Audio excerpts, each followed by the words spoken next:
はい、こんにちは。岩木健一です。今日は凡人と天才を分けるもの、それは一体何なのかということについて話していきたいと思います。そして皆さんの中にある自分の中の天才を呼び起こす方法についても触れていきたいと思います。今日の話は3つに分かれております。1つ目、平凡と天才の違いは何だろう。2つ目、才能の正体、それは一体何だろう。3つ目、平凡から天才になっていくためにはどうすればいいのか。この3つをテーマに話していきたいと思います。それではまずはじめの平凡と天才、その違いとは一体何なのかについて話していきます。皆さんにとって天才とはどんな存在でしょうか。スポーツをやっている人ならやっぱりうまい。料理が趣味な人だったら本当に美味しい料理を作れる。勉強頑張っている人ならば毎回テストが100点。そういった感じでしょうか。すごく簡単にまとめると、平凡な人から見たら天才の人たちは驚くほど圧倒的な才能に恵まれている、そう感じるんではないでしょうか。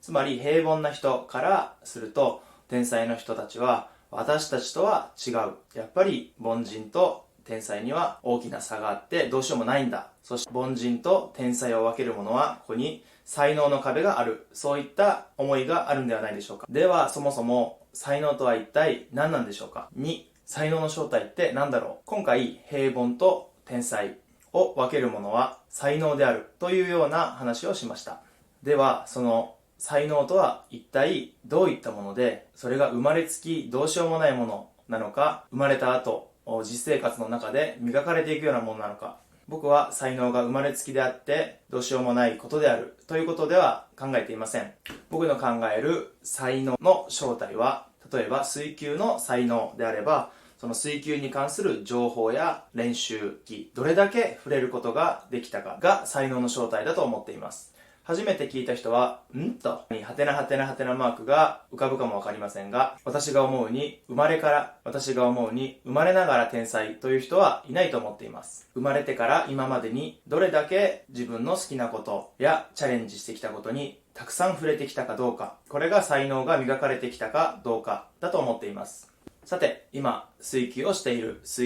る皆さんに質問したいのですが、生まれた瞬間から泳ぐ才能を持っていたんでしょうか。生まれた瞬間から泳げましたか。すべての人がノーだと思います。でも、生まれた後の何らかのタイミングで、水の中って気持ちいいなって、泳ぐのって楽しいなと思って、たくさん水に触れてきたので、泳ぎ方を覚えたり、泳げるようになったりしたんではないでしょうか。泳ぐ才能の正体は、どれだけ水に入ってきたか、どれだけ水と触れてきたか、どれだけ水の知識について触れてきたか、そういった水泳に関することにどれだけたくさん触れてきたか、泳ぐ才能につながっているんではないでしょうか。これは水泳に限らず、勉強、料理、趣味、絵を描くこと、すべてにつながっていると思います。つまり才能は生まれた瞬間に持っているものではなくて、生まれた後に磨くことができる、今からでも取り組めることであるっていうことの証明だと思っています。3、平凡から天才になるために、平凡から天才になっていくためには、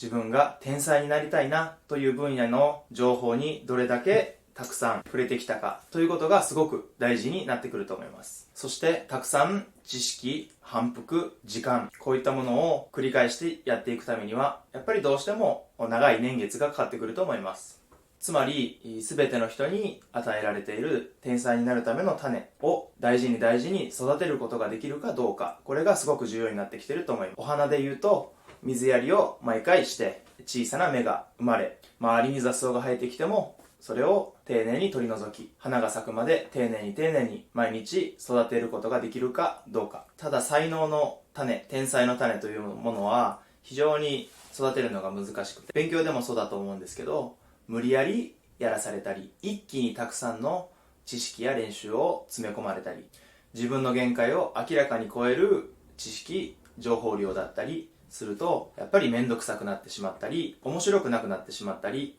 途中でくじけてしまったりすると思います。そして才能の種が大きな花を咲かせるまでにはものすごく時間が必要だと思うので、なかなか結果が出ない、なかなか花が咲かない、そういった苦しい時期があるのも事実です。ただこの才能の種、才能のお花に関して言うと、根っこが短かったり長かったりしています。どういうことかというと、水球が上手くなりたければ水球の練習していく。もちろんこれで上手くなることもあります。また、全然別の視点で、日々頑張っている勉強、その中で集中力が磨かれて、練習の中での集中力が上がる。そういった実際水球からは少し離れているけれども、実は効果があるような水球という種の近くにある根っこ、水球に関する情報練習であったり、実は遠い存在である勉強も水球に大きな関係があったりします。つまり自分がやりたいことだけやるのではなくて、いろんなことにチャレンジして本気で取り組む、そういったことが非常に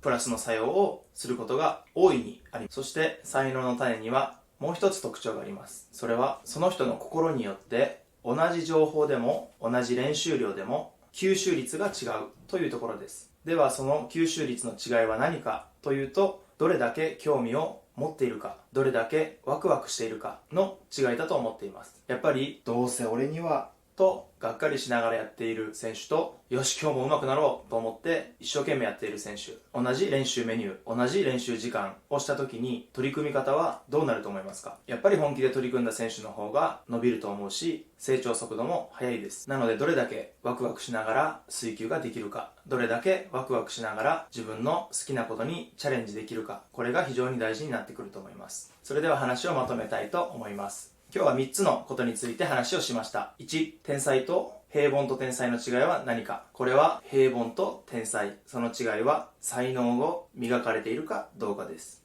凡人と天才を分ける才能の正体。それは一体何だろう。自分が目指したい才能にどれだけ触れているかどうか。情報であったり、知識であったり、練習であったり、どれだけ触れてきたかということです。つまり才能は生まれつきのものではなく、後からどれだけでも磨ける、そういったものだと思ってます。3、平凡から天才になるためにどんなことをすればいいのか。それはとにかくたくさん知識、情報、練習、たくさん触れることです。一見関係がないようなことにもチャレンジすることで相乗効果が生まれたり、気持ちをワクワク興味を持って取り組むことで同じ時間でもより多くの効果を得ることができます。そしてこの動画を見てくれている全ての人にお伝えしたいのが、初めから天才の人なんていない、まだ自分が平凡だと思っている人は自分の才能の種が咲いていないだけです。毎日毎日丁寧に水やりをしていきましょう。そうすることで少しずつあなたの中の凡人からあなたの中の天才がどんどん磨かれていきます。最後になりましたが、実は今日お話しした内容は以前ブログに書いている内容です。文字で読みたい方は概要欄にリンクを貼っておきますので確認をしてみてください。また今回一度書いたものを音声にするということで聞き流すことができるんじゃないかなと思ってしてみました。そのあたりについてもぜひコメントいただけると幸いです。それではありがとうございました。